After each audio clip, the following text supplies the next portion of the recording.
இந்த வீடியோவில் நம்ம மில்க் பவுடர் செய்வது எப்படின்றத பற்றி தான் பார்க்க போகிறோம். மில்க் பவுடர் செய்கிறதுக்கு நான் 2 பாக்கெட் பால் எடுத்திருக்கேன். ஒரு பேனில் கொஞ்சமாக தண்ணி ஊற்றிக்கோங்க. ஏன்னா நம்ம பால் கட் பண்ணி ஊற்றுறதுக்கு முன்னாடி கொஞ்சம் தண்ணி ஊற்றிட்டோமா அடி பிடிக்காமல் இருக்கும்.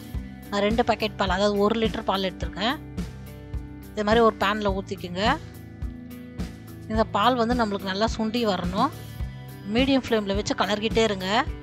அப்போ தான் உங்களுக்கு அடி பிடிக்காமல் இருக்கும். நல்லா திக்காகிற வரைக்கும் கலரி விட்டுக்கிட்டே இருங்க. இது மாதிரி நல்லா திக்காகட்டும். இப்போ இதை நம்ம எடுத்து தட்டில் வச்சு ஆற வச்சிடலாம். ஆறிடுச்சு, இது பாருங்கள். அதனால் கொஞ்சம் ஈரப்பதம் இருக்குது. நம்ம என்ன பண்ணோம், ஒரு பேனில் இதை நம்ம சூடு பண்ணி எடுத்துக்கலாம். அந்த ஈரப்பதம் போகிற அளவுக்கு நம்ம ஃப்ரை பண்ணி எடுத்துக்கலாம்.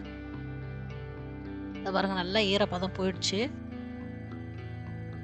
ஈரப்பதம் இல்லை. இப்போ நம்ம இதை ஆஃப் பண்ணிட்டு கொஞ்ச நேரம் ஆற விட்டுருங்க.